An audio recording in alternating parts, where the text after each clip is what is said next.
Good morning, you're watching World News here on TVP World with me, Anna Kalczyńska. The Vatican is preparing for the funeral mass of the late Pope Francis. Multiple world leaders and hundreds of thousands of faithful are expected to participate in the ceremony, bidding a final farewell to the pontiff. And we will go live now to Vatican. As you can see, large crowds are already gathering at the St. Peter's Square, securing the best places to watch the ceremony live.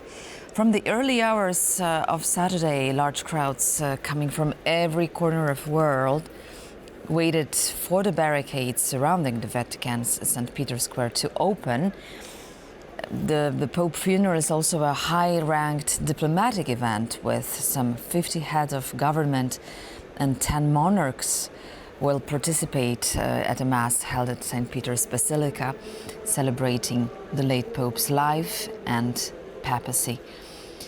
After the funeral mass, a procession is expected, transporting the pontiff's casket to his final resting place, St. Mary Major Basilica in Rome. And Pope Francis' legacy will also be honored in his homeland, Argentina, where a mass will be held at the Buenos Aires Cathedral, followed by a march around the central Plaza de Mayo. And we'll have an extensive live coverage of Pope Francis' funeral today, beginning at 10 a.m. Central Eastern European Time, right here on TVP World. Please join us. US President Donald Trump has arrived in Rome ahead of the funeral of late Pope Francis. This visit to the Vatican marks Donald Trump's first international trip during his second term as US president. It comes as relations between US and its international partners are degrading following Trump's imposition of widespread tariffs and the US threatening to withdraw from Ukraine peace talks. The Vatican expects 130 delegations, including 50 heads of government and 10 monarchs, to participate in the funeral. Ukrainian President Volodymyr Zelenskyy and the President of Poland, Andrzej Duda, will also be present at the sober gathering.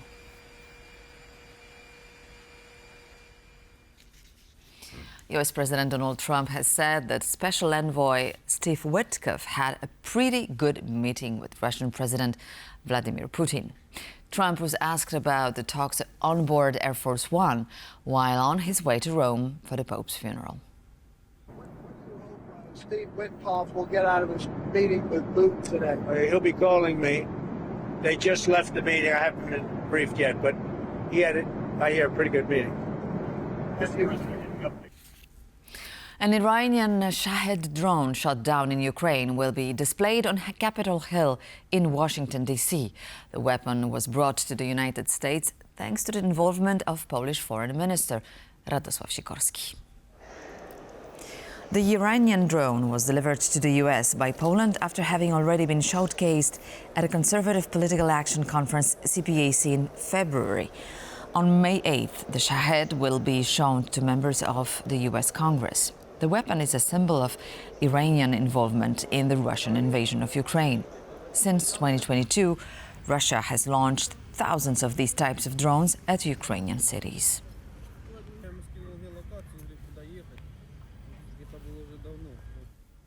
Temporarily occupied territories are just temporarily occupied, but they are all belonging to Ukraine and the Ukrainian people. Volodymyr Zelenskyy has said, and this comment follows the controversial statement by US President Donald Trump, suggesting that Ukraine should recognize parts of the occupied territories, including the illegally annexed Crimea, as Russian in exchange for peace.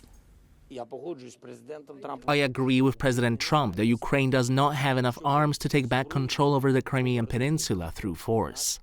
But the world can impose sanctions and use other means of economic and diplomatic pressure to talk about it and discuss territorial issues, but only after a full and unconditional ceasefire is reached. Temporarily, occupied territories are just temporarily occupied, but they all belong to Ukraine and Ukrainian people. Ukraine will not recognize de jure any rights over them. I think it is an absolutely just and legal position according to the Ukrainian constitution as well as international law. US President Donald Trump has called out his Ukrainian counterpart for not signing the rare earth deal with Washington, a contract that the US has been looking to secure for months and which is tightly connected to the ongoing peace negotiation process with Russia. Trump also said that despite this bump in the road, overall peace talks are going well. Ukraine, headed by Volodymyr Zelenskyy, has not signed the final papers on the very important rare earths deal with the United States. It is at least 3 weeks late. Hopefully, it will be signed immediately. Work on the overall peace deal between Russia and Ukraine is going smoothly. Success seems to be in the future.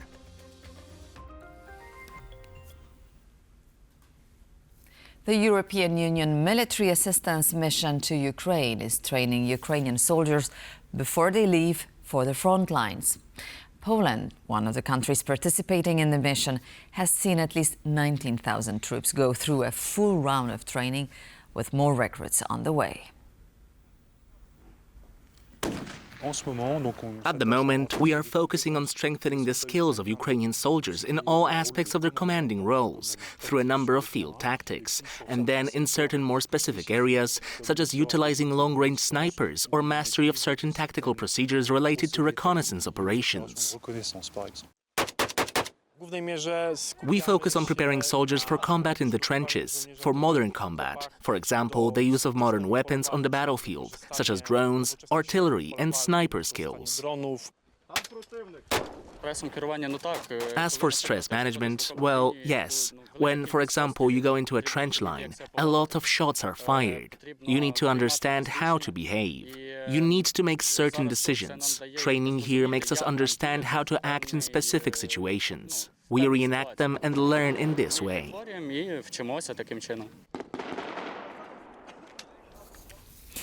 The International Criminal Court has rejected Israel's request to cancel the outstanding arrest warrant for the country's Prime Minister Benjamin Netanyahu.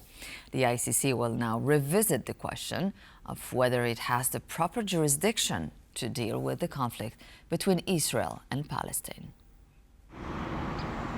The International Criminal Court has reversed an earlier decision on Israel's challenge to the jurisdiction of the court regarding the situation in Palestine. As a result, the case is going back to the pretrial chamber, which will rule on the substance of the jurisdictional challenge. In other words, whether the ICC can deal with the conflict between Israel and Palestine.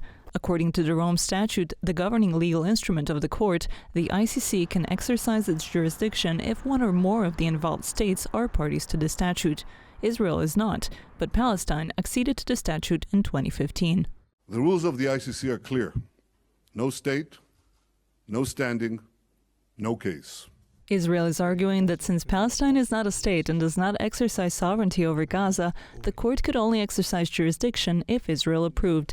Thursday's ICC decision asserts that the pretrial chamber committed an error of law in its 2024 ruling by not sufficiently addressing Israel's concerns, in particular whether it could challenge the court's jurisdiction.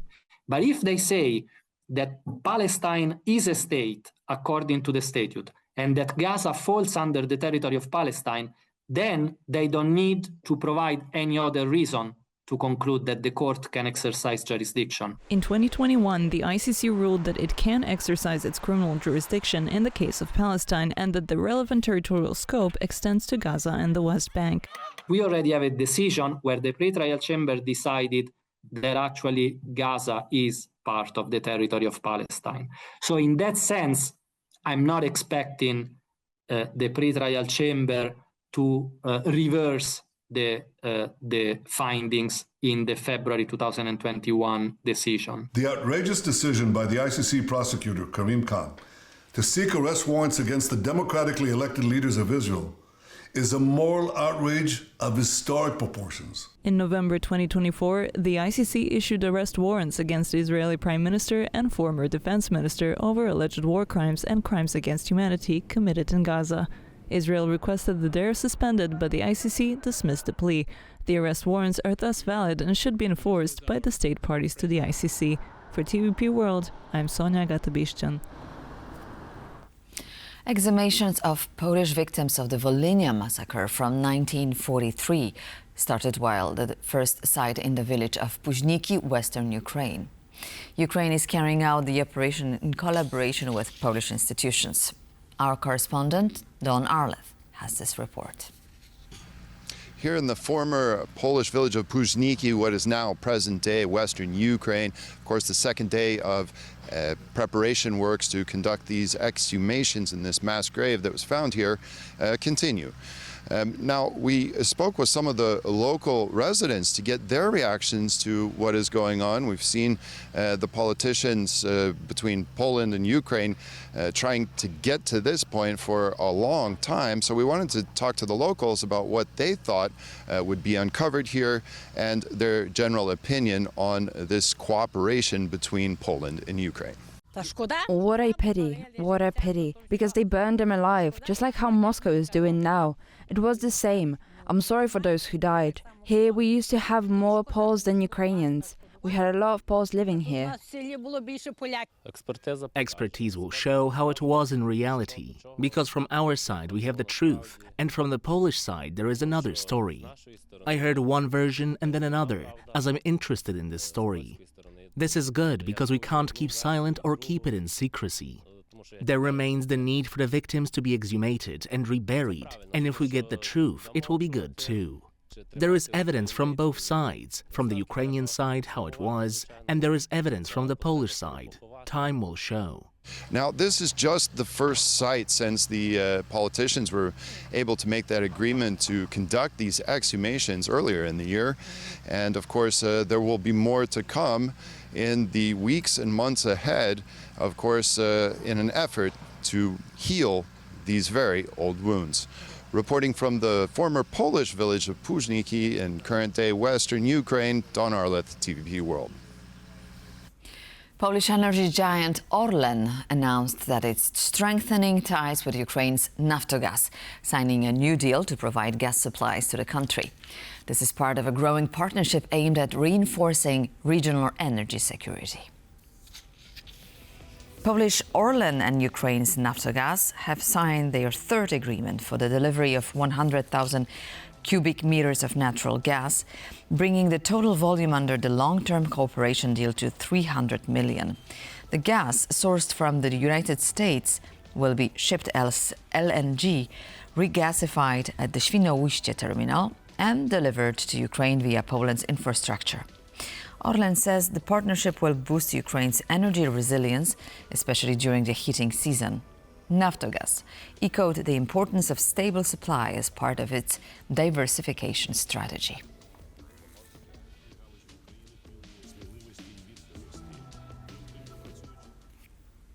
Poland is investing in offshore energy and has already started developing a Baltic Sea-based energy team. In an interview for TVP World, CEO of Orlen Neptun, the company is responsible for part of the project, said the farm will likely be operational early into the next decade. Orlen Neptun, which I lead on, is the second stage business line. We have 5 new seabed licenses, altogether 5,000 megawatts. And we are preparing this project for the second stage and for the first CFD auction, which is planned for 2025.